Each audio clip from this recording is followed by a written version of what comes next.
Hello soldiers, நம்மளாலுமே தெரியும் Marvel cinematic universe அப்படின்றது அது எம்சியூன்றது மார்வல் காமிக்ஸை பேஸ் பண்ண ஒரு விஷயம் தான். காமிக்ஸை பார்த்து உருவாக்கியிருப்பாங்க.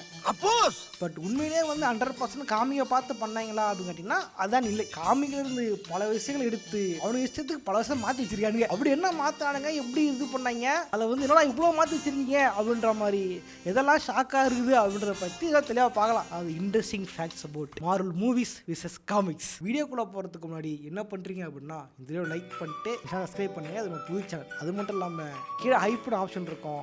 ஹைப் பண்ணி நம்ம இந்த வீடியோ வந்து ஹைப் ஏற்றி விடுங்க. ஓகே ஆல்வேஸ் ஓரவசரம் போயிடலாம். நான் கந்தசாமி, இந்த ஷோ கம்பாரிசன் கந்தசாமி.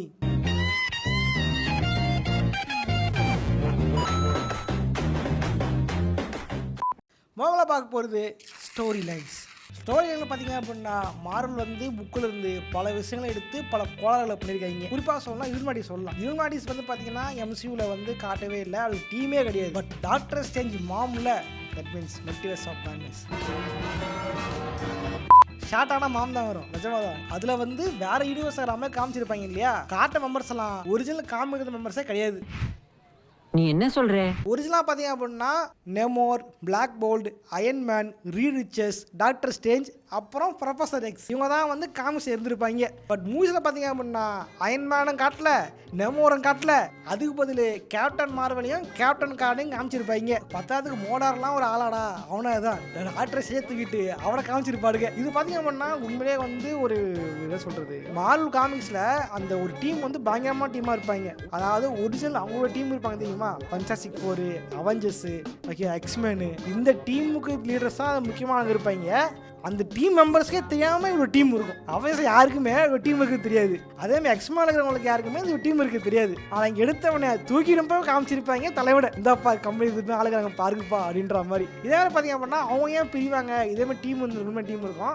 அவங்களும் காலக்குள்ளே பிரிஞ்சிருவாங்க, மொத்தத்தில் காலி ஆயிடுவாங்க. பட் அங்கே பிரிஞ்சிருவாங்க. காரணம் என்ன அப்படின்னா சீக்ரெட் இன்வென்ஷன் கதை நடக்கும் பொழுது ஓகே அவங்களுக்குள்ளேயே கருப்பாடாக வந்து ஸ்க்ரல்ஸுக்கு பூந்துட்டாங்க.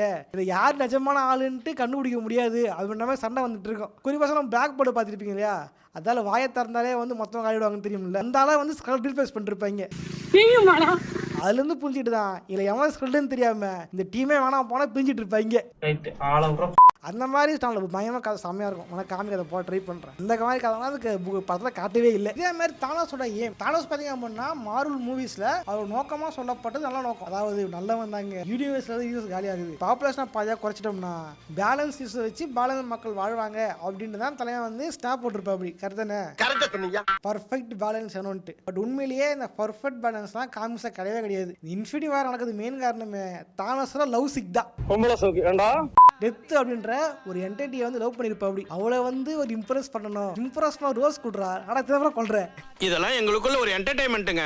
இம்ப்ரெஸ் பண்றதுக்காகவே ஸ்னாப் போட்டு பாதி பேரை வேனஸ் பண்ணிருப்பான் தலைவன். இந்த விஷயம் வந்து காமிக்ஸோட படத்தை நல்லா இருக்குது. இதே மாதிரி சீக்ரெட் இன்வேஷன் என்ன மாதிரி கதை தெரியுமாடா. அதாவது ஒரு அவெஞ்சர்ஸ் அளவுக்கு ஒரு படமா எடுக்க வேண்டிய கதை. அது ஸ்க்ரல்ஸ் வந்து உள்ள புகுந்து இன்னைக்கு வந்து தமிழ்நாட்டுக்குள்ள வடக்க யாரு நம்ம ஊருக்காரன்னு தெரியாம கடை போட்டாங்க தெரியுமா. இந்த மாதிரி வந்து அவெஞ்சர்ஸ் ஸ்கல்லு புகுந்து எவன் அவெஞ்சர் எவன் ஸ்கல்லே தெரியாம இருப்பாடுங்க. அதுல வந்து யாருன்னு கண்டுபிடிக்க முடியாம குழப்பமாகி யார நம்பர்னே தெரியல தாசனா. இது யூனிட்டி டீமே தனியா பிரிஞ்சு இல்லை அவெஞ்சர்ஸ் பாதி பேர் காலியாகி அப்படி இப்படின்ட்டு கதை வேற மாதிரி டவா போயிருந்திருக்கும். நான் எதிர்பார்த்தேன் இந்த சீரீஸ் தான் இருக்கும் அப்படின்ட்டு. பார்த்தா அதில் 10ல் 5% கூட இல்ல. இந்த சீரீஸ்ல ரொம்ப டம்மி பண்ணி ரொம்ப கிளம்பி இருப்பாடுங்க. உன்னை விட உன் மாப்பிள்ள ஸ்மார்ட்டா இருக்கான். அதே மாதிரி நேமோர் பார்த்தீங்க அப்படின்னா இதுல கிங் ஆஃப் டாலக்கான் சொல்லியிருப்பாங்க. சரியா ஸ்பான்சர் வரல மனுச்சு ப்ரொனன்சியேஷனுக்கே ப்ரொனன்சியேஷன் வர மாதிரி இது படிச்சுங்க. நான் உலகநாயகன். பட் நேமோர் பார்த்தீங்க அப்படின்னா கிங் ஆஃப் அட்லாண்டிஸ் தான். ஆல்ரெடி ஆக்வாமேனில் கிங் ஆஃப் அட்லாண்டிஸை காட்டாங்க, அட்லாண்டிஸை காமிச்சாங்கனால இதை வந்து வேற மாதிரி காட்டலான்ட்டு தான் படத்தில் வந்து வேற ஒரு கல்ச்சர் பேஸ் பண்ணாலாம் மாற்றிருப்பாங்க. பட் நீங்கள் சொல்லுங்கள், அட்லாண்டிஸை காமிச்சா வந்துருக்குமா, இதுவே நல்லா இருக்கா அப்படின்றது. இதே மாதிரி வின்டர் சோல்ஜர் பார்த்தீங்க அப்படின்னா தலைவன் வந்து 100 வயது கடந்த ஒரு ஆள். சரி, கேப்டன் அமெரிக்கா இவருக்கும் சேம் மேஜர்னால காமிச்சிருப்பாங்க இல்லையா. உண்மையிலே வந்து காமிக்ஸ் எல்லாம் கிடையாது. வின்டர் சோல்ஜர் பார்த்தீங்க அப்படின்னா ஒரு சைட் கிக்காக இருந்திருப்பாரு கேப்டன் அமெரிக்காவுக்கு. அதுவும் தலைவனுக்கு வெறும் 16 வயசு தான் காமிக்கல. ஓகேவா, வெறும் 16 வயசு சின்ன பணம் தான் வந்து காமிச்சிருப்பாங்க காமிக்ஸில். காரணம் என்ன அப்படின்னா இந்த கேரக்டர் வந்து பேட்மேன் ராபினோட ஒரு தழுவல் தான். எப்படி பேட்மேன் ராபின் ஒரு சின்ன பையனாக இருந்து ஹெல்ப் பண்ணுவா தெரியுமா காமிக்ஸில், அந்த மாதிரி வந்து அடாப்ட் பண்ணி இந்த கேரக்டரில் வச்சுருந்துருப்பாங்க. அதுக்கப்புறம் குழந்தை தொழிலாளி தெரியல, அது தூக்கிட்டாங்க. நமக்கு இருக்குடா வம்பு, இருக்கடா தெரியாம இருண்டு போயிரும்டா. படத்தில் காட்டும் போது சேம் மாதிரி தான் காமிச்சிருப்பாங்க. இதே மாதிரி தான் ஆடம் மார்லாக் கேரக்டர் நீங்கள் வந்து Guardians of the Galaxy volume 3ல பார்த்துருப்பீங்க. பட் அந்த கேரக்டர் இன்ஃபினிட்டி வார்ல ஒரு முக்கியமான கேரக்டர். குறிப்பாக சொன்னா இந்த விஷன் இருக்கா தெரியுமா, விஷனோட தள்ள வந்து மைண்ட் ஸ்டோன் இதை பார்த்துருப்பீங்களா, மைண்ட் ஸ்டோன். இப்போ தானஸ் வந்து கையை விட்டு காலி இருப்பார் இல்லையா, உண்மையிலேயே வந்து மைண்ட் ஸ்டோன்ல சோல் ஸ்டோனு ஆடம் மார்லாக் கூட நெத்தில தான் இருந்திருக்கும். ஓகேவா, அந்த உண்மை இன்னொன்று சொன்னா இன்ஃபினிட்டி வார்ல ஆடம் மார்லாக் வந்து ஸ்னாப்லாம் போடும். அப்படி நீங்க ரொம்ப டேஞ்சர் போல்ட. இந்த இன்ஃபினிட்டி கான்லெட் ஒரு புக் இருந்திருக்கும். அதாவது எந்த புக்குனா இந்த புக்கு தெரியுதா, ஒண்ணுமே தெரியலையே. எந்த புக்குனா இந்த புக்கு, அதாவது இந்த இன்ஃபினிட்டி கான்லெட்னு புக் இருந்திருக்கும். இந்த புக்கில் பார்த்தீங்க அப்படின்னா ஆடம் மார்லாக் தான் வந்து ஸ்டாப்லாம் போடாமல் காமிச்சிருப்பாங்க. ஒரு முக்கியமான கேரக்டராக இருந்துச்சு ஆடம் மார்லாக். இதுக்கு வந்து இன்ட்டு கொடுக்கணுன்ட்டு நம்ம தலைவன் ஜேம்ஸ் கன் வந்து Guardians of the Galaxy volume 2லேயே வந்து இன்ட்டு கொடுத்துட்டு போயிருப்பா அப்படி. பட் இவங்க யாரையுமே யூஸ் பண்ணிக்காம அந்த கேரக்டர் டம்மியாக விட்டுருப்பாங்க. கடைசியில் நான் தான் வந்து இவனுக்கு பண்ணணும் அப்படின்ட்டு நம்ம ஜேம்ஸ் கன் தான் அந்த கேரக்டரை அட்லீஸ்ட் காமிக்காக செஞ்சுருப்பாரு. எங்க அண்ணனுக்கு நான் தான்டா பண்ணுவேன். இன்னொன்று சொல்லவா, இன்ஃபினிட்டி வார் பத்தில் நம்ம டாக்டர் செஞ்ச இடத்த டம்மால் விழுந்து தானோஸ் வரான் அப்படின்ட்டு பயந்துக்கிட்டே சொல்கிற மாதிரி நம்ம அழுக்க பேச வச்சிருப்பாங்க. ஐயா ஒரு அழுக்கு ரசிகண்டா, இப்படி ரசிக பற்றியோட அழுக்க இவனை பார்த்தாலே அடிக்கணும் போல இருக்கியா. பட் உண்மையிலே வந்து காமிக்ஸில் அந்த விஷயத்த சொல்கிறது சில்வர் சஃபர் தான். அடுத்தா பார்க்க போகிறது ரிலேஷன்ஷிப்னு பார்க்கும்போது முதல்ல எனக்கு தோன்றது நம்ம அழுக்கு தான். அழுக்குக்கு நட்டாஷாவுக்கும் ரிலேஷன்ஷிப் இருக்கும். நட்டாஷா சொன்னால் அழுக்கு வந்து ட்ரான்ஸ்ஃபார்ம் ஆகிடுவார் அப்படின்லாம் காமிச்சிருப்பாங்க இல்லையா. இந்த மாதிரிலாம் காமிச்சு இல்லவே இல்லை. அவங்க 2 பேர் லவ்வரும் கிடையாது, ஜோடியும் கிடையாது. அசையாத மரம் ஒன்று உயிர்ந்தது கீழே. தண்டர்போல்ட் ராஸோட பொண்ணு தான் பெட்டி ராஸ் தான் வந்து தலைவன் லவ் பண்ணிட்டு இருப்பான். ஓகேவா, அந்த கேரக்டரை எம்சியூல வந்து தி இன்கிரெடிபிள் ஹல்க்கு அப்புறம் காட்டவே காணோம். சரிடாப்பா பொண்ணு இல்லப்பா லவ் பண்றதுக்கு, அதான் இருக்கவே இருக்கட்டாசா அவ லவ் பண்ணு. அந்த கேரக்டர் கூட லவ் போஸ்ட் வந்து இது இந்த கேரக்டர் குத்துட்டு இருப்பாடுங்க. வேண்டாம், 1/4 நூற்றாண்டுக்கு அப்புறம் உன் வாழ்க்கையில ஒரு சந்தோஷம் கிடைச்சிருக்குதுன்னு அகம்பாவத்துல ஆணவத்துல தலகால் தெரியாம ஆடாத. இது நிலைக்காது, கீழே விழுந்தேன்னா பல்லு பகடலாம். இதே மாதிரி பார்த்தீங்க அப்படின்னா நீங்கள் அந்த படத்தில் வந்து கேப்டன் மார்வலை பார்த்துருப்பீங்க, அதே வார் மிஷனை பார்த்துருப்பீங்க. இந்த அவங்களுக்குள்ள எந்த ஒரு ரிலேஷன்ஷிப் வந்துருக்காது, கான்டெக்ட் இருந்திருக்காது படத்தில். குறிப்பாக சொல்ல கேப்டன் மார்வல் நிக் ஃபியூரி தான் வந்து லவ் பண்ணுற மாதிரி காமிச்சிருப்பாங்க. அது லவ் இன்ட்ரெஸ்ட் வந்து காமிச்சிருப்பாங்க. பட் உண்மையிலேயே வந்து காமிக்ஸில் லவ் இன்ட்ரெஸ்ட் யாருக்கும் அப்படின்னா வார் மிஷனுக்கும் கேப்டன் மார்வல் தான் இருந்திருக்கும். சிவில் வார் 2ன்னு ஒரு புக், அதில் என்ன ஆகும், நம்ம வார் மிஷன் வந்து போட்டுருவாங்க. அதுக்கு பழி வாங்குறேன், அது ஒரு பெரிய பிரச்சனை ஆகிதான் சிவில் வார் 2ன்ற பிரச்சனை ஆரம்பிக்கும். ஓகேவா, அப்போ வந்து லவ் பண்ணிட்டு இருப்பாங்க. இந்த லவ்வரை கொடுத்தீங்களா அப்படின்ட்டு நாங்கள் வந்து காண்டா இருப்பாங்க. சிவில் வார் 1 வந்து கேப்டன் அமெரிக்காவுக்கும் அயன்மேனுக்கும், 2 வந்து அயன்மேனுக்கும் கேப்டன் மார்வலுக்கும். இதை பார்த்தீங்கன்னா வந்து மூவிஸில் காமிக்கவே இல்லை. ஆக்சுவலி நம்ம வார் மிஷன் உண்மையிலே ஸ்கல்லா இல்லையான்னு கூட ஒன்றும் தெரியவே இல்லை. சீரீஸில் பார்த்ததுக்கப்புறம் உண்மையிலேயே வந்து இன்ஃபினிட்டி வார் எங்கேயுமா இருந்தது, நம்ம நிஜமான வார் மிஷன் ரோடி தானா இல்லை வேற ஒருத்தனானே தெரியல. அதுவே குழப்பம் போயிட்டு இருக்கு. இல்லைங்க லவ் எல்லாம் யோசிக்கிறது. அடுத்தா பார்த்தீங்கன்னா வந்து நம்ம ஹெலா படத்தில் பார்த்தீங்க அப்படின்னா ஹெலா வந்து லோக்கி மற்றும் தோரோட அக்கா, அவ தான் மூத்த பொண்ணு. ஓகே, மூத்த பொண்ணுக்கு தான் வந்து பவர் கொடுத்து அவளையும் வந்து தண்டிச்சிட்டாங்க அப்படின்ற மாதிரி காமிச்சிருப்பாங்கல்ல. காமிக்ஸில் பார்த்தீங்கன்னா வந்து நம்ம ஓடியோட பொண்ணுலாம் கிடையாது, நம்ம லோக்கியோட பொண்ணு தான் ஹெலா. லோக்கியோட பொண்ணா, அக்கா இல்லையா? அக்காலாம் இல்லை, பொண்ணு. எல்லாம் வந்து அந்த லோக்கியோட பொண்ணுலாம் தெரியல. எல்லாம் வந்து இந்த நரகத்துக்கான இதுவாக ஆளாக இருந்திருப்பா. அவளுக்கும் தோருக்கும் ரிலேஷன்ஷிப் வந்து அவள் கர்ப்பம் வர மாதிரிலாம் வந்து காமிக்ஸில் காமிச்சிருப்பாங்க. Stop it. என்னடி இது ரூனி ரூனாகுதா.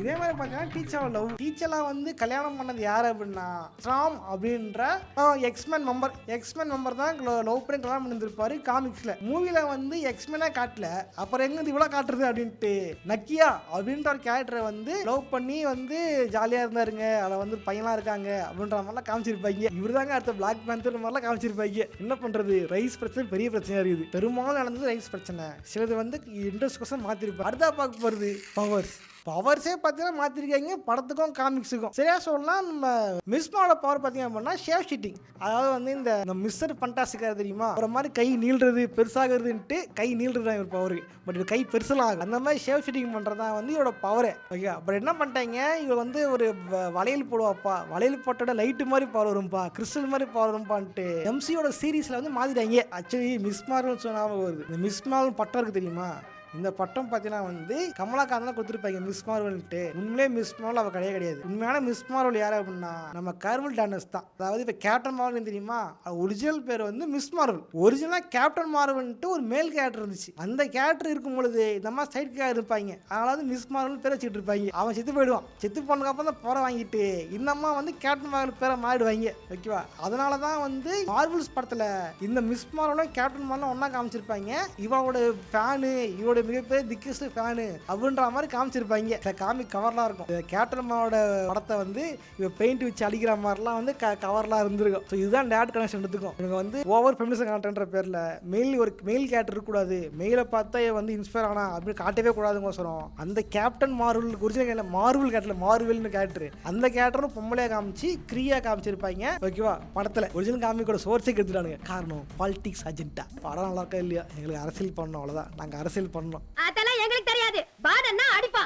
இதே மாதிரி சான்ஷி, நம்ம சான்ஷி படத்தில் பார்த்தீங்க அப்படின்னா மேண்ட்ரின் தான் நம்ம சான்ஷோட அப்பா அப்படின்ற மாதிரி காமிச்சிருப்பாங்க. பட் உண்மையிலே காமிக்ஸ் பண்ணி பார்த்தீங்கன்னா மேண்ட்ரின் சான்ஷோட அப்பாலாம் ஒன்றும் கிடையாது. பூமேன் ஷோ அப்படின்ட்டு ஒரு ஆள் இருந்திருப்பாரு, அவர் தான் சான்ஷோட அப்பா. பட் என்ன பண்ணிட்டாங்க, கதைக்கோசரம் இப்படி மாற்றிருப்பாங்க. குறிப்பாக சொல்ல மேண்ட்ரோட பவருக்கு தெரியுமா, அதே வந்து பல மாற்றிட்டாங்க. உண்மையிலே வந்து மேண்ட்ரோட பவர் வந்து 10 ரிங்ஸ் டீம் கிடையாது.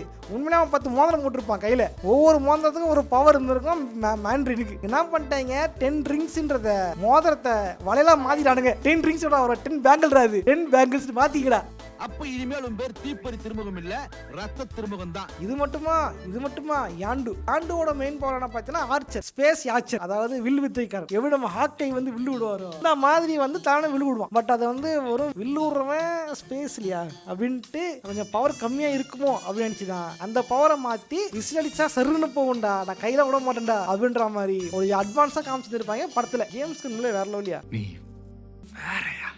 ஓகே, இதே பற்றி லைக் பண்ணுங்கள், பெருசாக ஷேர் பண்ணுங்கள். இது மட்டும் இல்லாமல் பல மூவிகள்லாம் இருக்குது, பல கண்டென்ட் இருக்கிறது இந்த டாப்பிக்கில். இது நல்லா போச்சு அப்படின்னா கண்டிப்பாக அதை நான் தனியாக வீடியோ போட ட்ரை பண்ணுறேன். இது மட்டும் இல்லாமல் இந்த கம்பாரிசன் சாமியில் இதெல்லாம் கம்பேர் பண்ணி பார்க்கலாம், எந்த காமிக்ஸுக்கு எந்த படத்தை கம்பேர் பண்ணி பார்க்கலாம் அப்படின்றத கமெண்ட் பண்ணுங்கள். எந்த டாபிக் அதிக பேர் கேட்குறீங்களோ அதை அடுத்த வீடியோ போட ட்ரை பண்ணுறேன். அப்புறம் போஸ்ட்மாக போதுங்க ஹைப் ஏற்றி விட்டு போங்க இந்த வீடியோக்கு. ஓகே, இதே மாதிரியான இன்னொரு சுவாரஸ்யமாக சந்திக்கிறேன். போட்றேன், பாய்.